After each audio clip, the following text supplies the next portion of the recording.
Hello everyone, I am Paras और आज हम स्टार्ट करेंगे new chapter some basic concept of chemistry. ठीक है, तो इस चैप्टर के बेसिक्स कवर करेंगे हम आज। ठीक है, तो सबसे पहले हम ये देखेंगे कि मैटर क्या होता है। ठीक है, तो हम इसको ऐसे बोलते हैं कि हमारे पास कोई भी चीज़ जिसका कुछ मास हो और वो स्पेस ऑक्यूपाई करती हो, ठीक है, उसको हम बोल देते हैं मैटर। जैसा हमारे पास टेबल हो गई, चेयर हो गई, फैन हो गया, ये मार्कर हो गया, ट्राइपॉड हो गया, मोबाइल हो गया, वाटर हो गया, गैस होगी। ठीक है, तो ये मैंने जितने भी एग्जांपल आपको बताई, इन सब का कुछ मास होता है। जैसे मार्कर है, इसका भी कुछ मास है। ठीक है, और मास हो प्लस में वो स्पेस ऑक्यूपाई करता हो, जगह को घेरता हो। ठीक है, तो ऐसी सभी चीजों को हम मैटर बोल देंगे। ठीक है, तो मैटर बेसिकली वो होता है जो ऐसी कोई भी चीज जो जिसके पास कुछ मास हो और वो स्पेस ऑक्यूपाई करती है। ठीक है, हम उसको मैटर बोल देते हैं। ठीक है, तो हम इसको ऐसे बोल देंगे कि हमारे पास मैटर है, वो हर चीज मैटर है जिसका कुछ मास है और वो स्पेस ऑक्यूपाई करती है।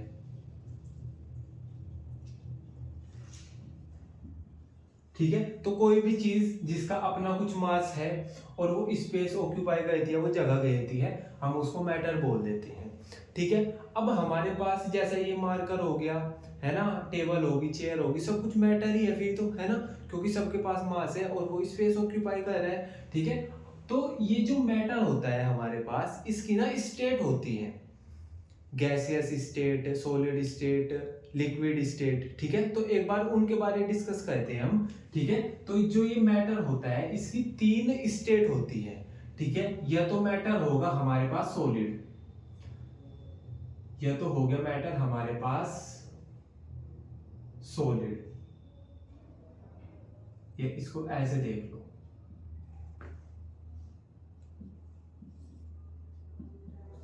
ठीक है, यह तो हमारे पास जो मैटर है उसकी स्टेट होगी सॉलिड,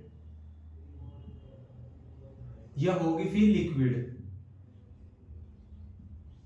यह होगी फिर गैस। ठीक है, तो यह तो हमारे पास जो मैटर है वो सॉलिड स्टेट में होगा, ये लिक्विड स्टेट में होगा, या वो गैसियस स्टेट में होगा। ठीक है, तो मैं ये बोल दूंगा कि जैसा हमारे पास आइस हो गया, ठीक है, तो वो सॉलिड स्टेट है। ठीक है, तो ऐसे ही वाटर की लिक्विड स्टेट है, गैसियस स्टेट होती है। तो बेसिकली मैं ये बोलता हूं कि अगर हमारे पास मैटर है ना, जो वो सॉलिड स्टेट में है, तो उसके जो मॉलिक्यूल्स होंगे, जो हमारे पास मैटर है, और मैटर के अंदर जो उसके पार्टिकल्स होते हैं, वो इस तरीके से अरेंज होंगे कि उनके बीच में जो मूवमेंट का स्पेस होता है ना, वो नहीं होगा। मींस मैं ये बोलना चाह रहा हूँ कि जितने भी हमारे पास सॉलिड मैटर होते हैं, उनका स्ट्रक्चर कुछ ऐसे होता है, उनके जो पार्टिकल है वो इतनी कॉम्पैक्ट तरीके से अरेंज होते हैं कि वो इधर उधर हो जाए, मूवमेंट करे, इसका इस मूवमेंट करने का स्पेस ही नहीं होता। ठीक है, तो मैं ये बोलना चाह रहा हूँ कि हमारे पास कुछ ऐसा स्ट्रक्चर होता है सॉलिड का। अब ये सॉलिड का एक पार्टिकल है, ये मूवमेंट नहीं कर सकता क्योंकि इतना स्पेस ही नहीं है कि वो मूवमेंट कर सके। ठीक है, तो हमारे पास जो सॉलिड का स्ट्रक्चर होता है, उसमें पार्टिकल्स का अरेंजमेंट ऐसा होता है। ठीक है, तो अब ऐसा अरेंजमेंट होता है, तो हम इसीलिए ये बोल देते हैं कि जो हमारे पास सॉलिड होता है ना, उसकी जो वॉल्यूम होती है वो डेफिनेट होती है।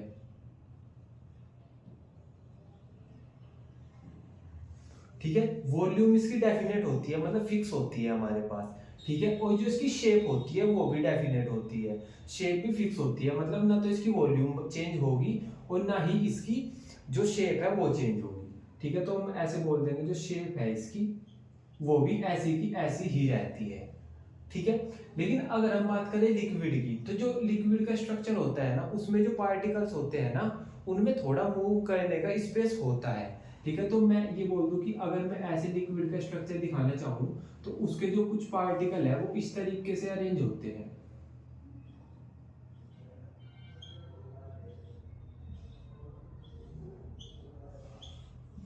ठीक है, वो कुछ इस तरीके से अरेंज होते हैं जो लिक्विड के पार्टिकल्स होते हैं। ठीक है, तो अब जो ये पार्टिकल है, इस पे तो स्पेस है, ये तो मूवमेंट शो कर सकता है। ठीक है, ये वाला भी। तो इसमें अगर हम इससे कंपेयर करें तो मूवमेंट होने का स्पेस है, इसमें कोई स्पेस नहीं है। ठीक है, तो हम ऐसे बोल देंगे कि जो इसकी वॉल्यूम होती है, जो इसकी वॉल्यूम होती है वो तो डेफिनेट ही होती है। ठीक है, जो इसकी वॉल्यूम होगी वो तो डेफिनेट होगी।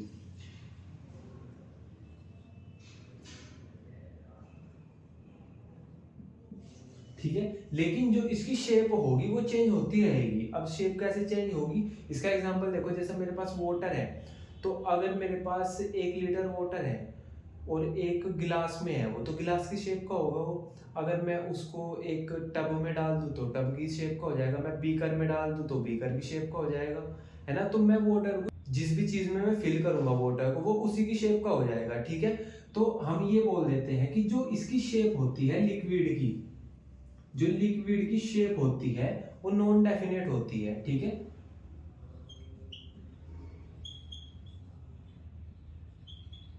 इसका मीनिंग क्या है कि हम उसको जिस चीज में फिल करेंगे वो उस शेप का हो जाएगा। ठीक है, तो ये याद रखना कि जो हमारे पास सॉलिड स्टेट होती है उसमें जो वॉल्यूम होती है, वो जो शेप होती है वो डेफिनेट होती है दोनों की, मतलब दोनों चीजें डेफिनेट होती है। लेकिन अगर हम बात करें लिक्विड की, तो इसके जो पार्टिकल्स हैं ये काफी दूर दूर अरेंज होते हैं। ठीक है, तो ये मूवमेंट कर पाते हैं, इसलिए इनकी वॉल्यूम तो डेफिनेट ही रहेगी। ठीक है, लेकिन जो इनकी शेप है ना वो नॉन डेफिनेट हो जाएगी। मतलब हम इस जो वाटर का मॉलिक्यूल, सॉरी, जो वाटर है हमारे पास या लिक्विड है, उसको हम जिस भी चीज में फिल करेंगे वो उसी की शेप ले लेगा। ठीक है, अब बात आती है गैसियस स्टेट की। तो गैसियस स्टेट में कैसा होता है, इसके जो मॉलिक्यूल, जो इसके पार्टिकल्स का अरेंजमेंट होता है वो कुछ ऐसे होता है। मतलब इसके जो पार्टिकल्स होते हैं ना उनके बीच इतना ज्यादा स्पेस होता है, उनके पास बहुत सारा, मतलब बहुत अच्छा मूवमेंट करने का स्पेस होता है कि ये जैसे ये पार्टिकल है ये मूव कर सकता है क्योंकि चारों तरफ स्पेस ही स्पेस है। ठीक है, तो गैसियस जो हमारे पास गैसियस स्टेट होती है उसके जो पार्टिकल्स का अरेंजमेंट होता है वो कुछ इस तरीके से होता है। पार्टिकल बड़ी आसानी से एक जगह से दूसरी जगह जा सकते हैं। ठीक है, तो इसीलिए ना तो गैसियस स्टेट की वॉल्यूम डेफिनेट होती और ना ही गैसियस स्टेट की जो शेप है वो डेफिनेट होती। ठीक है, तो हम ऐसे बोल देते हैं कि जो वॉल्यूम है वो भी नॉन डेफिनेट है।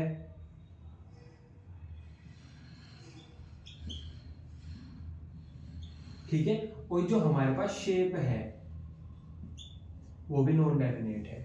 ठीक है, ये चीज समझ आ रही है क्या भाई। मैं ऐसा अगर बोल दूं कि जैसा गैस है हमारे पास, ठीक है, तो अगर मैं उस गैस का जो भी हमारे पास सोर्स है उसमें से थोड़ी सी गैस निकाल के मैं उसको लीक करा दूं एक रूम में, तो पूरे रूम में फैल जाएगी। मैं उसको होल में लीक करा दूं तो वो पूरे होल में फैल जाएगी। ठीक है, तो बेसिकली वही चीज है कि हमारे पास जो गैस होती है ना उसके जो पार्टिकल्स होते हैं वो बहुत दूर दूर अरेंज होती है। ठीक है, तो ना तो हम ऐसे बोल सकते हैं कि इसकी वॉल्यूम जो हमारे पास डेफिनेट होती है, जैसे सॉलिड है भाई जितनी वॉल्यूम है उतनी ही रहेगी, नहीं ना इसकी शेप डेफिनेट होती है। ठीक है, तो आई होप आपको ये क्लियर हो गया होगा कि मैटर क्या होता है। सिंपल सी चीज, अगर कोई किसी चीज के पास मास है और वो स्पेस ऑक्यूपाई कर रहा है तो हम उसको मैटर बोल देंगे। ठीक है, तो मैं बोल दूं कि हमारे पास जो आइस है आप बोल दोगे मैटर है। मैं बोल दूं वाटर, आप बोल दोगे ये भी मैटर ही है। मैं बोल दूं गैस, CO2 गैस, आप बोल दोगे ये भी मैटर ही है। मैंने पूछा ये तीनों मैटर कैसे हुए, तो आप बोल दोगे कि जो आपने ये तीनों चीजें बोली, तीनों चीजों के पास मास भी है और स्पेस भी ऑक्यूपाई करते हैं।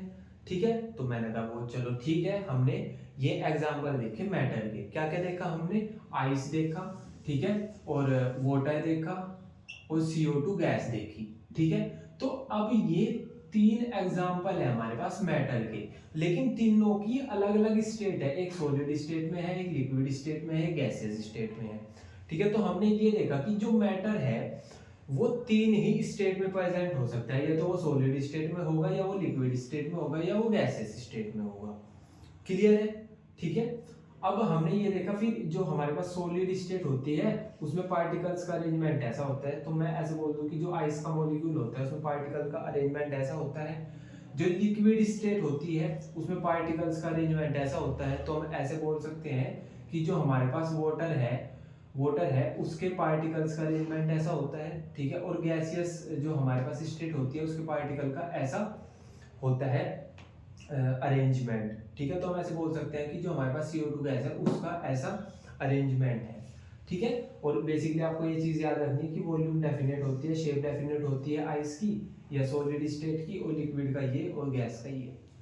क्लियर है ना। हम इसको ऐसा पॉइंट्स में भी लिखेंगे लेकिन अभी आप समझ लो, ठीक है। तो ये तो हो गया हमारे पास सॉलिड स्टेट, लिक्विड स्टेट और ये वाटर है ना, ये सब चीजें हो गई है ना, मैटर, ठीक है। अब हम ना ये बोल रहे हैं कि ये जो स्टेट होती है, solid state, gaseous state, liquid state, gaseous state, ये आपस में ना कन्वर्ट हो जाती हैं, ठीक है। मैं ये बोलना चाह रहा हूँ कि जैसा हमारे पास सिंपल सॉलिड है, कोई सॉलिड है, ठीक है, ठीक है। और मैं बोल रहा हूं कि हमारे पास लिक्विड भी है, लिक्विड है, ठीक है, और हमारे पास गैस भी है, ठीक है। तो मैं ये बोल रहा हूं कि अगर मेरे पास कोई सॉलिड है और मेरे को उस सॉलिड को लिक्विड बनाना है तो कौन सी प्रोसेस लगेगी। तो मैं ये बोल रहा हूं कि जो हमारे पास सॉलिड है उसको लिक्विड बनाने के लिए, जैसा मेरे पास आइस है और मेरे को आइस को वाटर में कन्वर्ट करना, तो बेसिकली मैंने सॉलिड को लिक्विड बना दिया, है ना। तो मैं क्या करूंगा, जैसा फ्रीज में है मेरे पास आइस, में उसको बाहर निकाल के रख दूंगा तो वो मेल्ट हो जाएगा, ठीक है। तो मेल्टिंग हो जाएगी। तो मेल्टिंग में क्या होता है, जो मेल्टिंग प्रोसेस होती है उसमें क्या होता है कि जो सॉलिड होता है वो लिक्विड में चेंज हो जाता है, आइस होता है जो वो लिक्विड वो वाटर में चेंज हो जाता है, ठीक है। तो जो सॉलिड से लिक्विड में चेंज होने की प्रोसेस है उसको हम बोल देते हैं मेल्टिंग, ठीक है क्या, इसको हम बोल देंगे मेल्टिंग,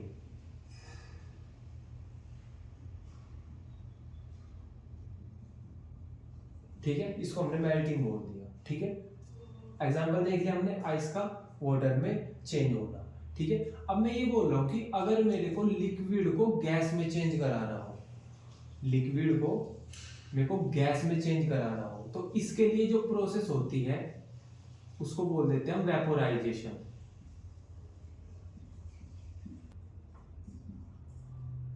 ठीक है। इसको बोल देंगे हम वेपोराइजेशन, ठीक है। क्लियर हो गया। वेपोराइजेशन में क्या होता है कि जो हमारे पास लिक्विड होता है उसकी वेपर बन जाती है, ठीक है। तो हम ऐसा बोल देते हैं कि हमारे पास लिक्विड की गैस बन गई, इस प्रोसेस को हम बोल देते हैं वेपोराइजेशन, ठीक है। फिर मैं ये बोल रहा हूं कि अगर हमको गैस को सॉलिड बनाना हो तो जो प्रोसेस होगी उसको क्या बोलेंगे हम, इसको बोल देंगे हम डिपोजिशन। अभी समझाऊंगा मैं क्या होती,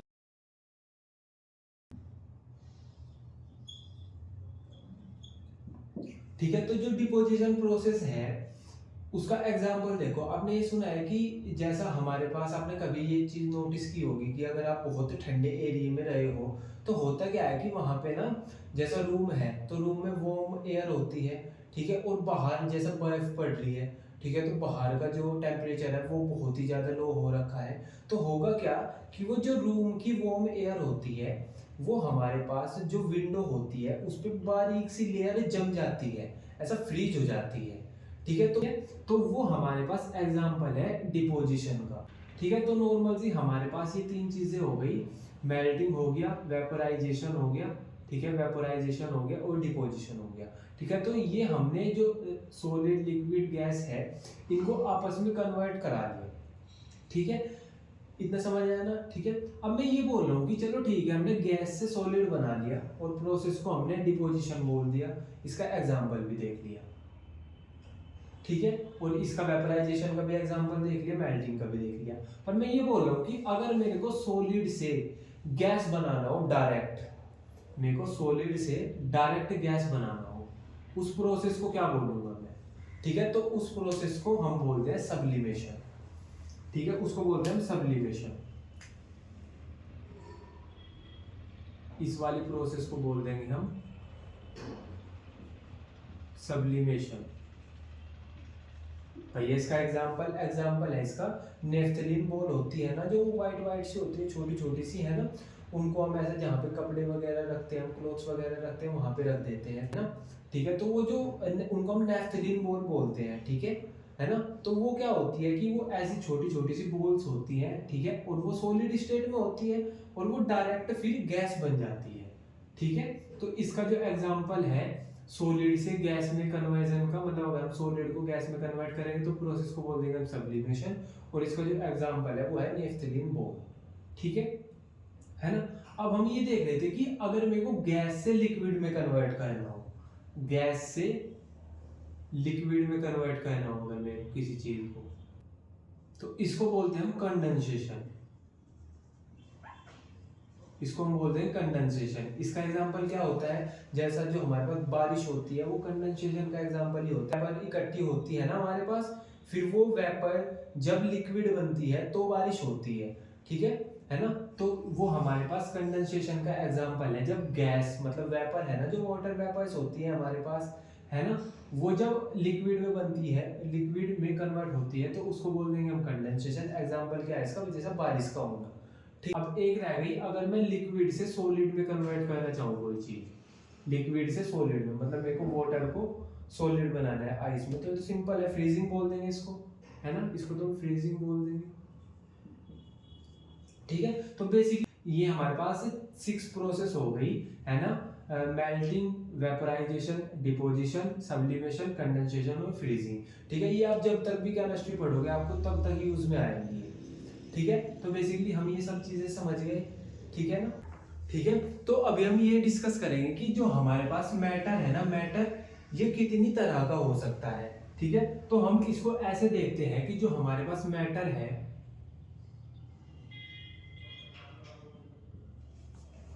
वो बेसिकली 2 टाइप्स का होता है, ठीक है। एक को बोल देंगे हम प्योर सब्सटेंस,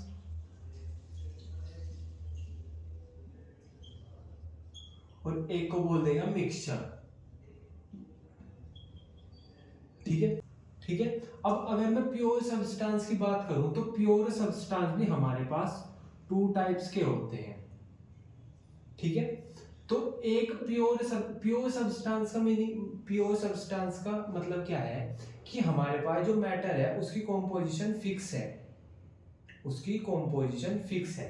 जैसा मैं बोल दूं कि हमारे पास जैसे सिल्वर है, सिल्वर, ठीक है, मैंने बोल दिया सिल्वर है हमारे पास Ag, ये हमारे पास प्योर है, इसकी जो कॉम्पोजिशन है वो फिक्स है। भाई इसमें हमने सिल्वर में कोई और एलिमेंट थोड़े ना मिला रखा है ना। तो सिल्वर हमारे पास प्योर है, ठीक है, तो हमने बोल दिया इसको प्योर सब्सटेंस, ठीक है। अब मैं बोल दूं जैसा H2O है, ये भी हमारे पास प्योर सब्सटेंस का ही जो एग्जांपल है वो है। कैसे भाई, H2O की फिक्स कॉम्पोजिशन है, जैसा हमारे पास H है, H और O 2:1 में हमने इनको ऐड करके H2O बना लिया, ठीक है, वाटर बोल दिया हमने, ठीक है। तो ये वाटर प्योर ही होता है, ठीक है। जैसा और एक और एग्जांपल देख लो, जैसा हमारे पास ग्लूकोज है, ठीक है। तो ग्लूकोज हमने कार्बन, हाइड्रोजन, ऑक्सीजन को मिक्स करके बना रखा है, ठीक है, लेकिन है तो ये प्योर ही, ठीक है ना। एक फिक्स्ड कंपोजिशन में हमने इन सब चीजों को ऐड किया, एक कंपाउंड बन गया और हमने उसको बोल दिया प्योर सब्सटेंस, ठीक है। तो मैं ये बोल रहा हूँ कि जो हमारे पास प्योर सब्सटेंस होते हैं मींस की फिक्स्ड कंपोजिशन के मैटर होते हैं, वो 2 तरह के होते हैं। एक को बोल देंगे हम एलिमेंट,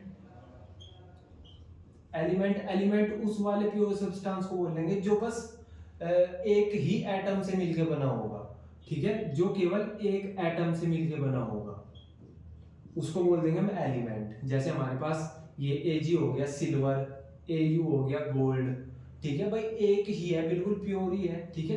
लेकिन जो हम एक से ज्यादा एटम मिलके मिक्स हो गए जो चीज बनती है उसको बोल देंगे कंपाउंड, ठीक है, उसको बोल देंगे हम कंपाउंड, ठीक है। मतलब कि जब हम एक से ज्यादा एटम को मिक्स करके बनाते हैं, हमारे पास एक से ज्यादा एटम्स हैं और हमने उनको मिक्स किया, तो हमारे पास फॉर्मेशन होगा कंपाउंड का, ठीक है, मोर देन 1 एटम, ठीक है। तो जब हमारे पास एक से ज्यादा एटम को हम मिक्स करते हैं तो हमारे पास कंपाउंड का फॉर्मेशन होता है, और जब हमारे पास एक ही एटम होता है हम उसको एलिमेंट बोल देते हैं। तो सिंपल बेसिकली ये समझो, मैटर मैटर वो होता है जिसके पास कोई मास हो और वो स्पेस ऑक्यूपाई हम करे, उसको हमने मैटर बोल दिया। फिर हमने कहा कि मैटर भी दो तरह का होता है, या तो प्योर सब्सटेंस या मिक्सचर। प्योर सब्सटेंस मतलब वो प्योर है, उसकी एक फिक्स्ड कॉम्पोजिशन है, ठीक है। अब प्योर सब्सटेंस में भी दो तरीके के होते हैं। प्योर सब्सटेंस भी एक में हो गया एलिमेंट, वो बस केवल एक तरह के एटम्स से मिलकर बना हुआ है, ठीक है, उसको हमने एलिमेंट बोल दिया। और एक प्योर सब्सटेंस होते हैं कंपाउंड, है तो ये हम बने हुए, तो ये एक से ज्यादा एटम से मिलके हैं, मतलब बहुत सारे एटम्स से मिलके बने हुए हैं, लेकिन है प्योर ये, ठीक है ना, एक फिक्स्ड कॉम्पोजिशन में मिलके बने हुए हैं, ठीक है। तो जैसे मैं ये बोल दूं, आप ऐसा बोल दोगे ना कि आपने बोला कि जो हाइड्रोजन है और ऑक्सीजन है वो मिक्स हुई, उसने H2O का फॉर्मेशन कर लिया, ठीक है। कार्बन है, हाइड्रोजन है और ऑक्सीजन है, ये मिक्स करी तो इन्होंने ग्लूकोज का फॉर्मेशन कर लिया, तो प्योर कैसे हो गई ये, ठीक है भाई। प्योर जब इनका फिक्स्ड कॉम्पोजिशन मिक्स हुआ तब जाके तो प्योर हो गए ना ये, तब जाके तो ग्लूकोज का फॉर्मेशन हो गया ना, H2O का वाटर का फॉर्मेशन हो गया ना, ठीक है। तो हम इसलिए इनको कंपाउंड्स बोल देते हैं, ठीक है। तो कंपाउंड्स होते प्योर सब्सटेंस ही हैं, बस वो एक से ज्यादा एटम से मिलकर बने हुए हैं, ठीक है। अच्छा, अब एक कंपाउंड के बारे में आप एक चीज देखो कि जैसा हमारे पास कॉन्स्टिट्यूएंट पार्टिकल्स होते हैं, मींस कि जो कंपाउंड है वो जिन जिन एटम से मिलके बना हुआ है, जैसा हमारे पास हाइड्रोजन, जैसा हमारे पास H2O है, H2O एक कंपाउंड है, ये किससे मिलके बना हुआ है, ये हाइड्रोजन प्लस ऑक्सीजन से मिलके बना हुआ है, ठीक है। तो ऐसा नहीं होता कि जो हाइड्रोजन की प्रॉपर्टी है और ऑक्सीजन की प्रॉपर्टी है वो ही H2O की प्रॉपर्टी हो, ऐसा नहीं होता, ऐसा नहीं होता। क्योंकि आप अगर इसको देखो, हाइड्रोजन है ये कंबशन प्रोसेस को फेवर करती है, मतलब ये कंबशन मतलब आग लगना है ना, ये आग लगाती है हाइड्रोजन भी और ऑक्सीजन भी। लेकिन हमने हाइड्रोजन और ऑक्सीजन को एक जब फिक्स्ड रेशो में मिक्स किया तो हमारे पास H2O बन गया, ये आग बुझाता है, मतलब ये जो कंबशन प्रोसेस है उनको फेवर नहीं करता। तो मैं ये बोलना चाह रहा हूँ कि जो कॉन्स्टिट्यूएंट पार्टिकल्स होते हैं किसी कंपाउंड के, ऐसा नहीं है जो उनकी फिजिकल प्रॉपर्टी है, जो वे नेचर शो करती है, हमारे पास जो कंपाउंड बना है वो भी वही नेचर शो करे, ऐसा नहीं होता। क्लियर है क्या ये वाली चीज, ठीक है। अब एक पॉइंट और होता है इसमें, वो भी इसी चीज को फेवर करता है। देखो जैसा हमारे पास हाइड्रोजन है और ऑक्सीजन है, दोनों ही गैस है, ठीक है, लेकिन हम जब इन दोनों से मिलके H2O बना तो वो हमारे पास लिक्विड है, ठीक है। तो ये हम इस चीज का एग्जांपल है कि ये मैटर नहीं करता कि हमारे पास कॉन्स्टिट्यूएंट पार्टिकल्स क्या है, ठीक है। जो कॉन्स्टिट्यूएंट पार्टिकल है, जो उनका नेचर है, जो उनकी फिजिकल स्टेट है, कंपाउंड की वो फिजिकल स्टेट हो भी सकती है या नहीं भी हो सकती, ठीक है। तो बेसिकली आपको इतना समझ आ गया क्या, ठीक है। अब आप बात करेंगे मिक्सचर की, ठीक है। तो जो हमारे पास मिक्सचर होता है वो भी दो तरह का होता है हमारे पास, वो भी दो तरह का होता है। एक होता है होमोजेनस मिक्सचर,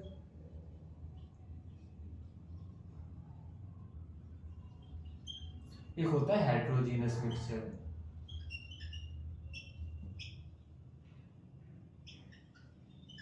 अब पहले तो मिक्सचर समझ लो आप, मिक्सचर क्या होता है। बेसिकली जब हम कई सारी चीजों को मिक्स कर देते हैं, ठीक है, तो हम ये दो चीजों को हमने मिक्स कर दिया तो वो मिक्सचर बन गया, ठीक है। अब वो दो तरह का बन सकता है, या तो वो होमोजेनस मिक्सचर बन जाए या बन जाए वो हेट्रोजेनस मिक्सचर। कैसे?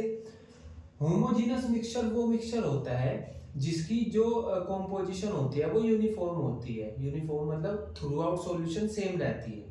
जैसे मैं ऐसे बोल दूं कि मेरे पास एक गिलास वाटर है और मैंने उसमें एक चम्मच सोल्ट ऐड कर दिया और मिक्स कर दिया उसको, तो जो वो कॉम्पोजिशन बन गई उसकी, वो बन गई यूनिफॉर्म कॉम्पोजिशन। मतलब कि जो हमारे पास जो हमारे पास सोल्ट सॉल्यूशन बना है वो पूरा का पूरा सेम ही है। वो ऐसा नहीं है कि कहीं से वो ज्यादा तीखा बन गया, कहीं से कम तीखा बन गया। वो जो सोल्ट ऐड हुआ वो पूरे में यूनिफॉर्मली ऐड हो गया, मिक्स हो गया पूरा, ठीक है। तो उसको बोल देंगे हम यूनिफॉर्म कॉम्पोजिशन, ठीक है। कि जो हमारे पास होमोजेनस मिक्सचर होते हैं इनकी जो कॉम्पोजिशन होती है वो यूनिफॉर्म होती है, पूरे सॉल्यूशन में एक जैसी ही होती है, ठीक है। और जो हेट्रोजेनस मिक्सचर होते हैं इनकी जो कॉम्पोजिशन होती है वो थ्रू आउट सॉल्यूशन सेम नहीं होती। इसका एग्जांपल है जैसे मेरे पास एक गिलास वाटर है और मैंने उसमें रेत मिक्स कर दिया। तो अब जो मैंने मिक्स कर दिया वो रेत, तो वो कहीं पे ज़्यादा होगा, कहीं पे थोड़ा होगा। जो उसका गिलास का बेस है वहाँ पे वो बहुत ज़्यादा इकट्ठा हो रखा होगा। ठीक है, तो हम ऐसे बोल देते हैं कि जो हमारे पास होमोजीनस मिक्सचर होता है उसकी कॉम्पोजिशन होती है यूनिफॉर्म, और जो हमारे पास हेट्रोजीनस मिक्सचर होता है उसकी कॉम्पोजिशन होती है नॉन यूनिफॉर्म। जो हमारे पास होमोजीनस मिक्सचर है उसमें से जो हमने मिक्स किया है उसको हम सेपरेट नहीं कर सकते। मतलब जैसा हमने उसमें सोल्ट मिक्स कर दिया एक बार, तो अब फिर हम उसे सेपरेट थोड़ा ना कर लेंगे, सोल्ट और वाटर को अलग अलग थोड़ा ना कर लेंगे। ठीक है, लेकिन जो हेट्रोजीनस मिक्सचर होता है उसमें क्या होता है कि जो जैसा हमने रेत मिक्स किया वाटर में, तो हम उसको इजीली सेपरेट भी कर सकते हैं। ठीक है, तो ये जो हेट्रोजीनस मिक्सचर होते हैं इनको हम इजीली सेपरेट कर सकते हैं, होमोजीनस मिक्सचर को हम इजीली सेपरेट नहीं कर सकते। ठीक है, तो बेसिकली हमने ये जितना समझा, ठीक है, इसको एक बार हम पॉइंट्स में लिख लेते हैं। ठीक है, तो देख लेते हैं। फर्स्ट है anything which has mass and occupies space is called matter. बोलते हैं कि कोई भी चीज अगर उसके पास मास है और वो स्पेस ऑक्यूपाई करती है, जगह को घेरती है, तो हम उसको मैटर बोल देंगे। ठीक है ना। अब मैटर जो होता है हमारे पास, मैटर वो दो तरह का हो सकता है, प्योर सब्सटेंस और मिक्सचर। प्योर सब्सटेंस भी फिर दो तरीके से हो सकते हैं, एलिमेंट्स और कंपाउंड। और मिक्सचर होता है होमोजेनस मिक्सचर और हेट्रोजेनस मिक्सचर। बेसिकली हमने समझ लिया इनको। ठीक है, अभी हम देख लेते हैं। जो हमारे पास प्योर सब्सटेंस होता है हैज फिक्स्ड कॉम्पोजिशन, मींस इसकी फिक्स्ड कॉम्पोजिशन होती है। ऐसा मैटर होता है जिसकी फिक्स्ड होती है कॉम्पोजिशन। एग्जांपल जैसा गोल्ड हो गया, वाटर हो गया या ग्लूकोज हो गया। ठीक है, तो ये हमारे पास प्योर सब्सटेंस है। ठीक है, अब प्योर सब्सटेंस भी दो तरीके के हो सकते हैं, ये तो एलिमेंट्स होंगे या कंपाउंड्स होंगे। एलिमेंट्स वो होते हैं जो एक तरह के एटम से मिलकर बनते हैं, वन टाइप ऑफ एटम से मिलकर जो बनते हैं उनको हम एलिमेंट्स बोल देते हैं। एग्जांपल जैसा गोल्ड हो गया, सिल्वर हो गया। ठीक है, compound more than one type of atom से मिलकर बनते हैं जो, ठीक है, जैसा हमारे पास वाटर हो गया, ग्लूकोज हो गया। ठीक है, तो उसको हम कंपाउंड बोल देते हैं।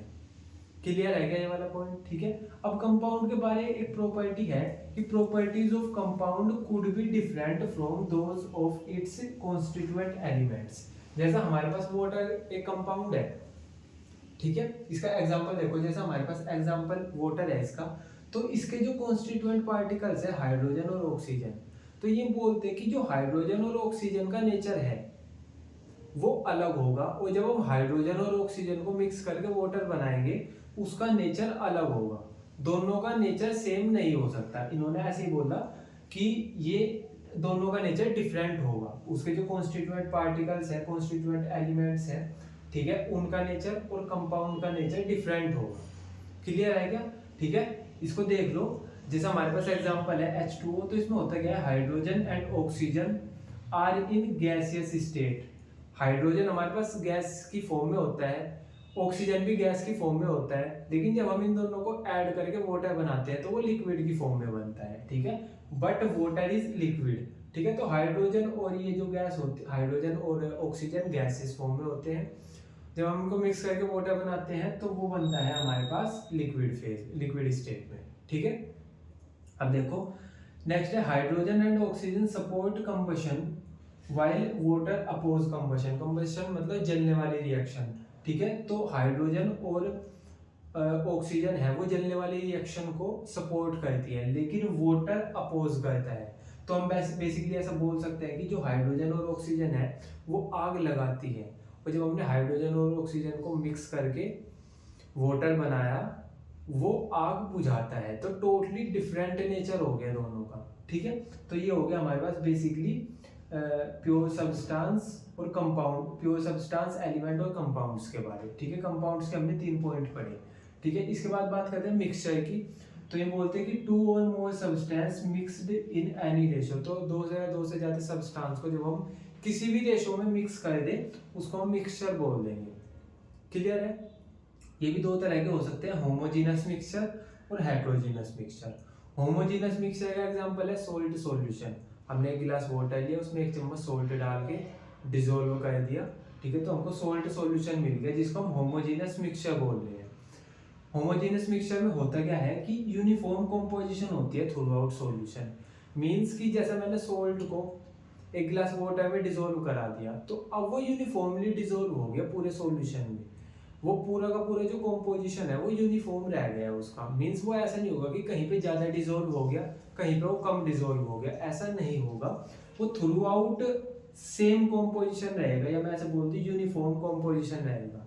लेकिन अगर मैं बात करूँ हेट्रोजीनस मिक्सचर की, इसका एग्जांपल जैसे मैंने रेत को एक गिलास वाटर में मिक्स कर दिया, तो अब रेत जो होगा वो यूनिफॉर्मली तो मिक्स नहीं होगा, कहीं पे ज़्यादा होगा कहीं पे कम होगा, तो हम इसको बोल देते हैं नॉन यूनिफॉर्म कॉम्पोजिशन।